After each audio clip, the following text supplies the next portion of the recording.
All right. Hey friends, Janine here for Tiger Talk Tuesday. Okay, this is episode 26. If you have not been following the series, this is a conversation about transitioning to life after sports, and we have the most amazing lineup of athletes coming forward to join the conversation and help those suffering in silence that have left their sport due to injury, retirement, or unforeseen circumstances. So just give me a second. I'm just going to invite Jackie to the call.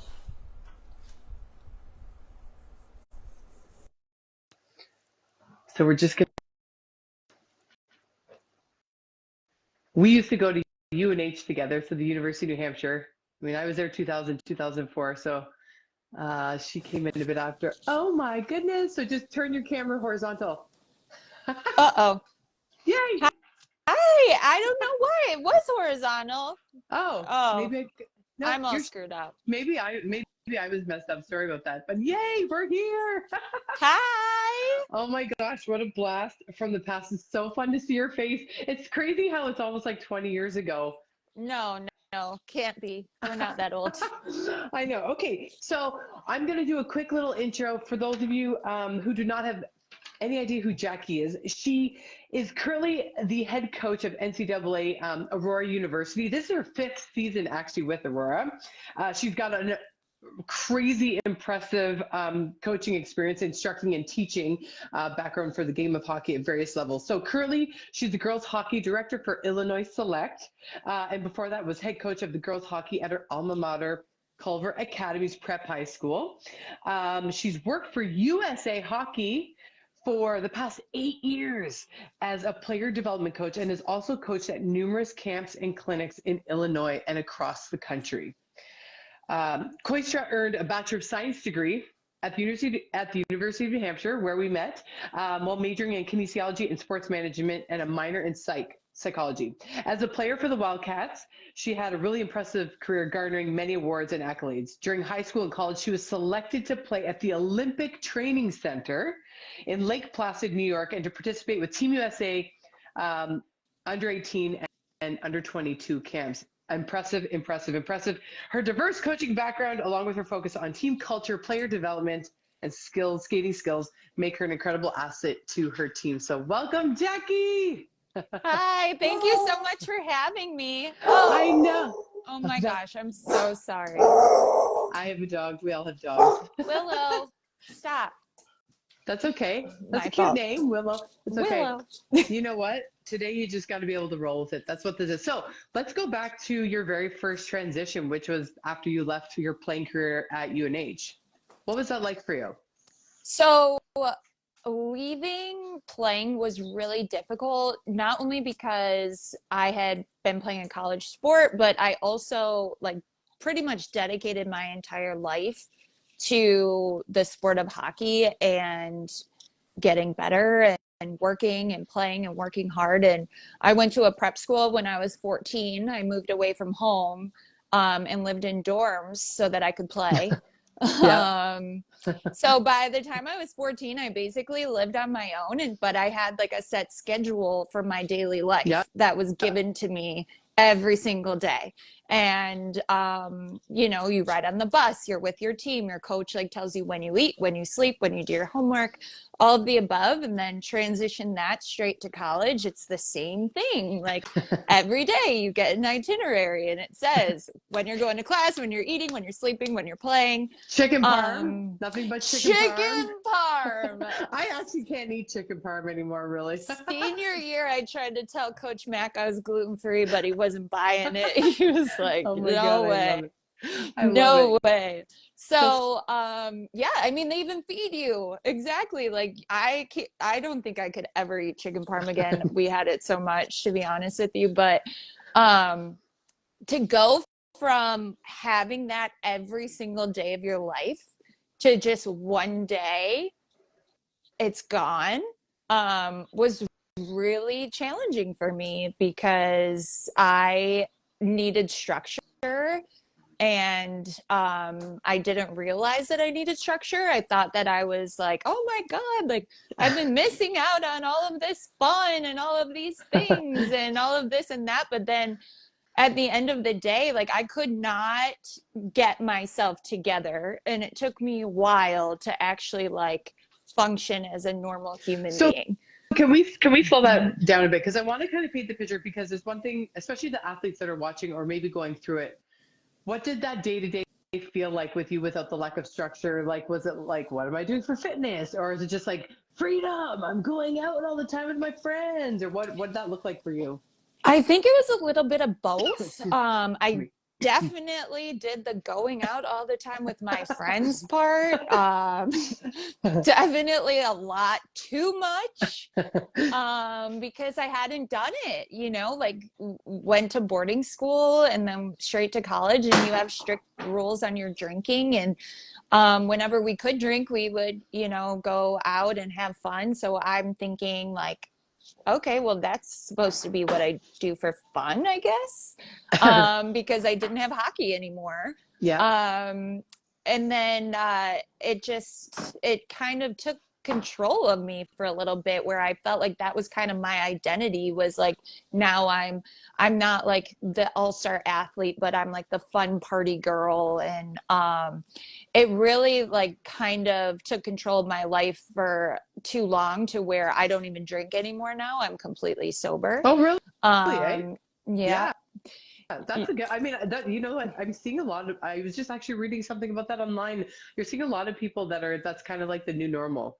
Yeah, I, honestly, and I think it was because I had so much structure in my life and then I didn't, that I had to kind of figure out like what I needed to do in order to get myself like back to where I needed to be. Yeah, would you say, like, I was talking about this with another athlete. It kind of breeds extremes, and I'm not knocking fitness or that industry, but because like we would go dry to play a game, and all the focus is on, everything is on that game or that championship or whatever, and then it's like, woo, hats are off, let's off, everyone goes out and party, whatever. But it does, I do, and I don't want to knock any, like we all have the choice, but I do believe sports to that extent can breed extremes. Did you feel that? Like, are you like, I'm an all or nothing girl?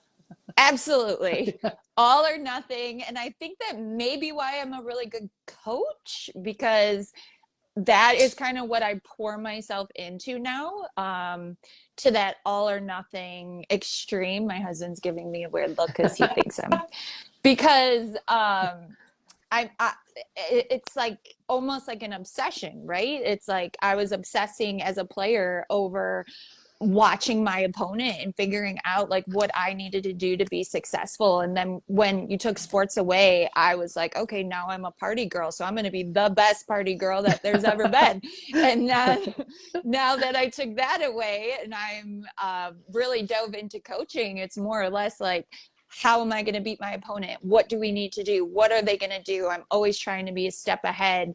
I never want to be that girl that's kind of left behind in the dust. Like, oh my God, I try to be more inventive and I try to come up with new and inspiring ideas. And Yeah. I think that really comes from that like obsessive like thought. This is like a beautiful, I felt this way for a very long time. And like, I go like, so my girlfriends are running a marathon. Hey, Janine, do you want to run a marathon? Sure, why not? Run a marathon. And then I'm going to do a figure show. And then it was like, check that off the list. Or I find like I have hyper focus. I can super hyper focus on a goal. You know, for my TED Talk, for my speaking certification. Now I'm working on a book, but it really can, like my husband has said that, he's like, Janine, you need to be aware of when to like put that aside and then come spend time with the family.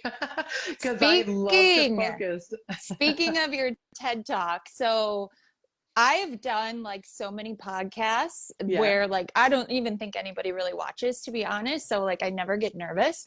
But when I said I was doing this with you today, my husband Chris was like, "Oh my God, isn't that your friend that has the TED Talk?" And I was like, "Oh my God, it is."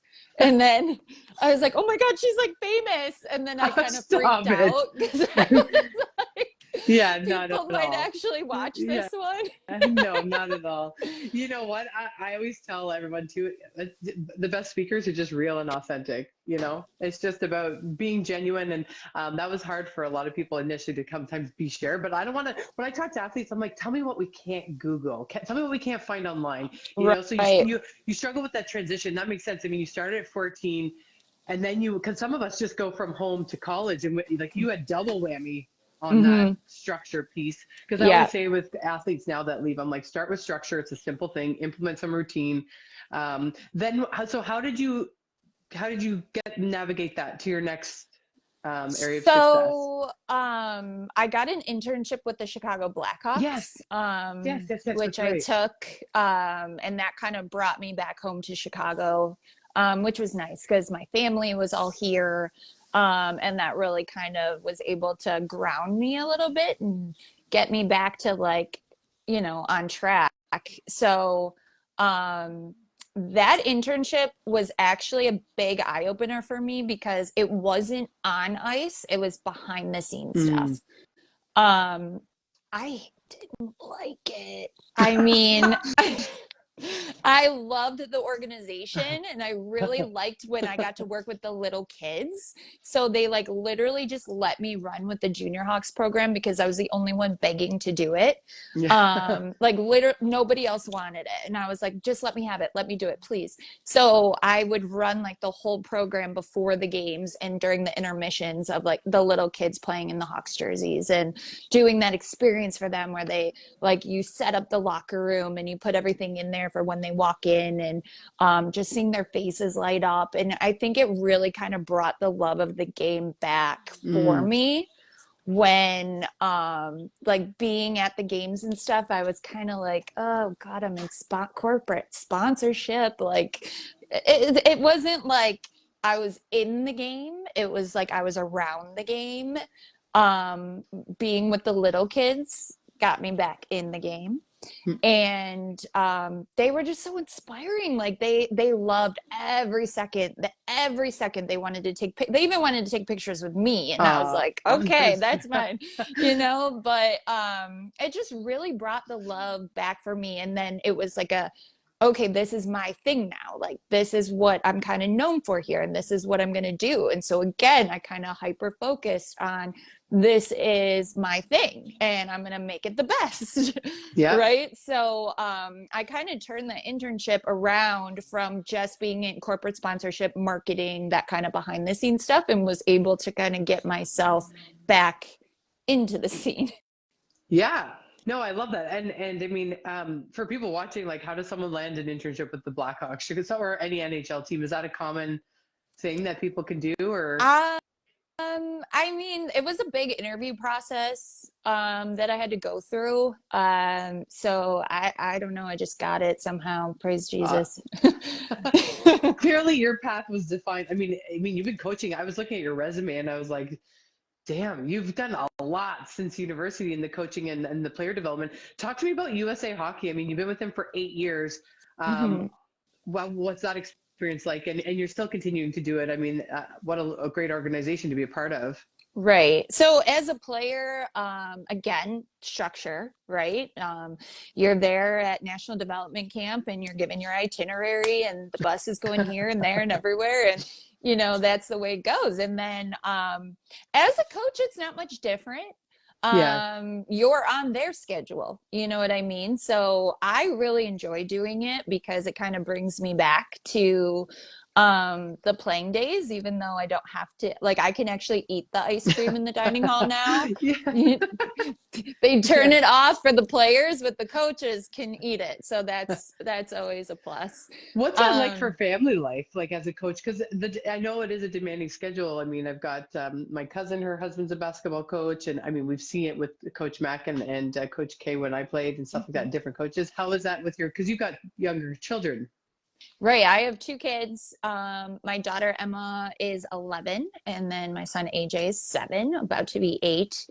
I think it's awesome because they really get to see a role model and they get to see the players that turn into role models for them. That's cool. So, like, they love it. They are at every game that they can be because they play also.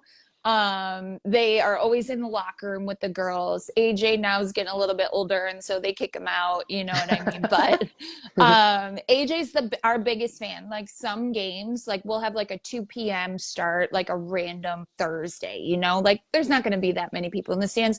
AJ is always there, and he sings, and you would love this. He sings the Canadian national anthem, probably louder than anybody else because he's super proud that he knows it. I can't believe they let me sing the American national anthem on senior day. And I've told that story to so many of my friends. I'm like, guys, I can't sing. I don't know what I'm singing. I'm just a yes girl. I like to try things. You can sing. We were trying to get you to try out for Seacoast Idol, remember? Oh, I did. I did it twice, 2 auditions, and I have those videos somewhere, and I don't know where, but oh my goodness, I'm getting red thinking about it. Because I'm not a singer, but clearly I knew I wanted to be on stage in some way, shape, or form. Yeah. Right? So it's your destiny. Yeah, well, exactly. And that's what I think about, like, when I think about this topic, about life after sports, and when you are doing something, I talk to athletes, like when you leave sport, while you're in sport, like, what else do you love to do? Because your sport is what you do. It's not who you are. And you getting into the Chicago Blackhawks, like, I do believe doors open when we're in alignment with what we're supposed to do in terms of the gifts we bring to the world. And sometimes it's not necessarily what you absolutely love. It's just, what are you really good at and how can you help other people? And doing these interviews with athletes, like the NHL guys are NFL, NBA, and it doesn't even matter if they're pro. Like, I even talk to athletes that are 15, 16 years old, NCAA, an athlete's an athlete, right? Once an athlete, always an athlete, no matter your age and stage. But everybody is saying yes. And that's why I do believe in my heart of hearts, this is such an important topic. So you get back at the hard time, you obviously prep school, then you go to UNH, everything's structured. Then you have all this freedom. An internship brings you back.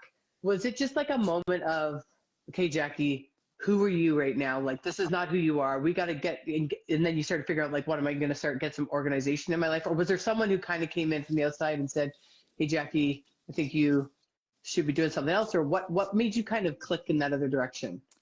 I think it was a little bit of both. I think in my heart, I knew that I was not going down the right direction, but I didn't want to see it because I was like always justifying it, right? Like, oh, well, I spent my whole life with structure. So like now I'm able to do whatever I want. But in reality, there's no justifying that type of like behavior, right? And so it took a couple good friends to let me know that I probably was not going down the right path.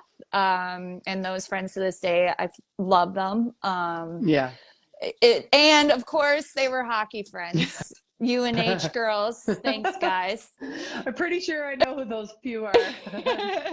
So it kind of just got me back on track onto like, okay, this isn't right. This isn't what I'm supposed to be doing. And then I really was able to kind of hone in on like, this is what I love. This is what brings me joy. This is what I want to be doing, and that kind of stuff. Okay, and so the coaching career, you get it. You start to revamp your love for the game and everything. Along the way as well, like obviously you've been doing this for a little bit, but do you finally feel like you're settled into this is your gift that you're supposed to be giving to the world? Like, were there other transitions through your coaching career where you were like uncertain about what you should be doing, or do you Yeah, I think so. When I first started coaching, I went back to where I started as a player, and I was always the only girl there.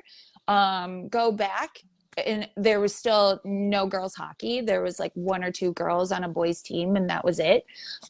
So I just wanted to change that. I remember the feeling of getting dressed in the bathroom. And it's nothing about playing with the boys or the girls. Like, I loved playing with the boys. They were my best friends. They still are, most of them. Yeah. But I didn't like being kind of ostracized of like, I wasn't in the locker room and I wasn't doing, the stuff that they do on the weekends. Like, I wasn't going to be invited to the sleepovers. Like, no one's mom wants the girl at the sleepover, right? Or things like that. So when I went went back and they still didn't have anything. At first, I volunteered to coach, and I swear to you, they told me that they were full. They didn't need any more coaches. I don't think they knew that I even knew how to skate. And then I reminded them who I was, and they were like, oh my God, Jackie, you look so different. So I started a girls program there, and I started with just a hodgepodge of young girls.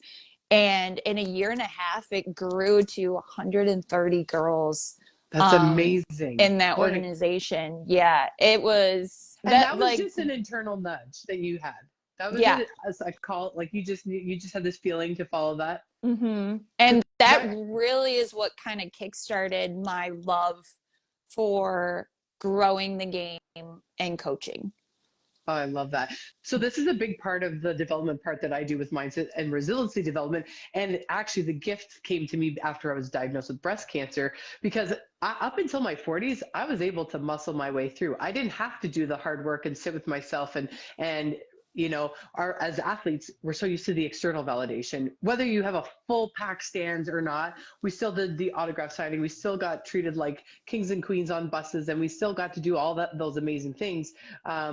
And I was always, anytime there was something difficult in my life, it was like, well, I'm going to do a marathon. Well, I'm going to do a fitness show. And I really recognized I was very attached to that external validation. As icky as it makes me feel to say that, the ego was just like screaming for, do you see me? Do you see me? Right? And thinking it wasn't. And then breast cancer made me sit with myself. Sorry, there's a fly in my living room. It's driving me crazy. But I had to surrender. I would say I had to surrender, rest, and reflect. And that time in silence that I had with myself was the biggest gift that propelled me to this next level of who I am now and what it is that I'm doing. So the fact that you got that internal nudge and followed it, like I tell all my athletes that I work with, anyone that's asking me to coach them one-on-one, I call it a download. What's the download you're getting? Like I had no desire. I was not on my radar to do a TED Talk. One day, I'm not kidding, I'm running on the treadmill. This is after a couple surgeries, and I'm telling myself, okay, I'm going to listen to the internal nudges. I literally say out loud, I'm not doing a TED Talk. My husband was like, who are you talking to? I was like, oh, no one, just myself. and then I find as people and as humans, we know what the direction we should be going, but we justify, we make excuses. We try to fit into the box that we've always fit in. And instead of breaking down the walls and just creating from that place. So I love that. Like that was a perfect example of what I speak to about all my athletes. Like, what is it that you're truly passionate about? And just go start it. Just try it. That's why I say with my big thing is like life's currency is showing up, because when you show up in that authentic, genuine place and you has a heart of service, look at the magic you created in 1 year, over 100 and how many girls. I love that. So powerful. It really took off, and it was for me just so rewarding, because it was right back at the place where I started as a kid, feeling like, looking at these girls, I like walked in and I looked at them getting dressed in the same bathroom, and I was like, oh my God, no, you poor thing, let me help you.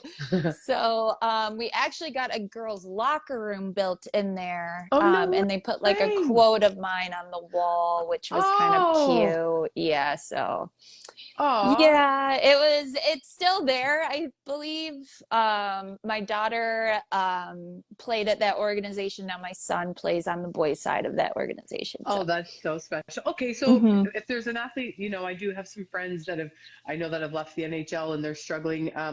They struggle in silence, whether it be 15 to a pro athlete. This is not just for the elite. This is for anyone that's human and has ever played a high level sport with lots of structure.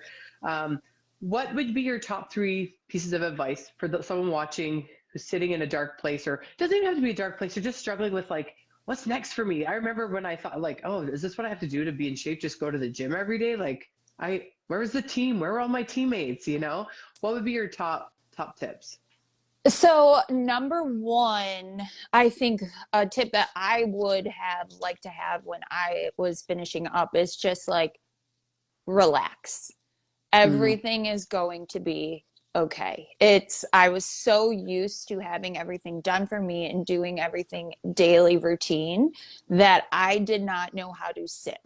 I didn't know how to like you said, be with yourself. I had no idea who I was. Yeah. I was this athlete. And then all of a sudden I wasn't. Mm-hmm. And it was very hard for me to like sit and just like figure out who I was as an adult, like as a person, you know? So it's not going to come right away, but you don't have to figure it out right away. Like you have time. Yes. Secondly, I would say surround yourself with some good friends, because if you start going down the wrong track, they're going to put you back on it. And thirdly, it even if you fall off, it's going to be okay. Yeah. Even if you fall off, I mean, everyone says that the comeback's better than the setback or things like that. You know, like the worst that can happen is that you fail, like you fall down. Like, okay, like that's the worst that can happen. What do you do now? You get back up. Yeah. So, you know, I've done coaching. I've coached everywhere. I've done millions of different types of stuff. Some stuff I loved, some stuff I didn't. But now growing into like an adult, more of an adult, I would say in my mid 30s, now I know what I'm going to take from people and what I'm not. Yeah. You know, when you're a yes person, when you're used to just doing things everybody tells you to do, once you start getting into your professional life, you become a yes person in that aspect, and you take on too much and you think you can do everything. You think you can take on the world. And then all of a sudden, you know, the wheels may fall off and you're like, oh my God, how did I get in this place? You know, and I have learned to take on only what I can. No is a full sentence. And also, I have learned that if you answer one email from parents, then you have to answer all of them. So I'm just kidding. Yeah, exactly. Actually, I know we're talking about transitioning to life after sports, but this came up when I had Claude Julian here and we were chatting and we were talking about, you know, unfortunately if there's parents watching this, and there will be, how much parents ruin it actually for their kids.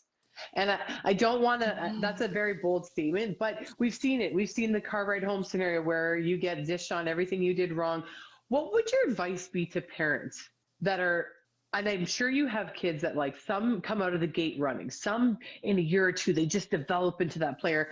What would be some advice for the parents watching who do have the elite athlete that are, you know, they're attached to the outcome they are? We're human nature. We're competitive. What's some advice for the parents watching for their athletes? How can they support them, and how can they maybe take a step back and let them figure it out on their own timeline?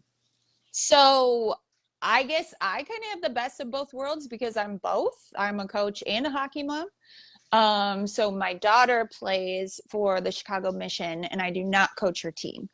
But I do kind of coach her into how to present herself, how to speak to her coach, and I don't do it for her. And I think that's one of the biggest things that a lot of these younger players just rely on their parents to fix their problems for them. And they just say, oh, my mom will fix her. My mom will call coach, or coach just doesn't like me and whatever. It's like, you need to be vocal with what you want and what you need. And you need to ask, how do I get to where I want to be? So I do goal setting with my daughter. We set goals, and then once we start achieving those goals, we set them higher.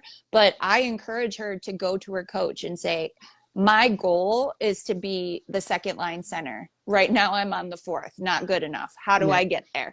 You know what I mean? Like, what do you need to see from me? What do I need to do? And just being proactive.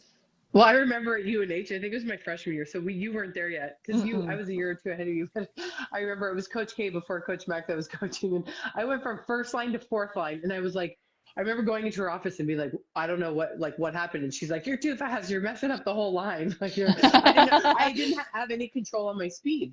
Right. And I had to learn about that. But I love that. And my husband says that all the time. He's like, Janine, don't do it for them. Like, encourage them to use their voice. Like, even when we go to a restaurant, we encourage them to ask the server for what they want, as opposed to doing it for them. So parents, if you're watching and hear that is I think that's such great advice. And that translates into all different areas of your kids' lives, just in learning independence and self-leadership and self-trust.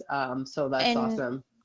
Recently, I do coach some of their stuff in the spring, and I really appreciate when those players come to me when they have a problem.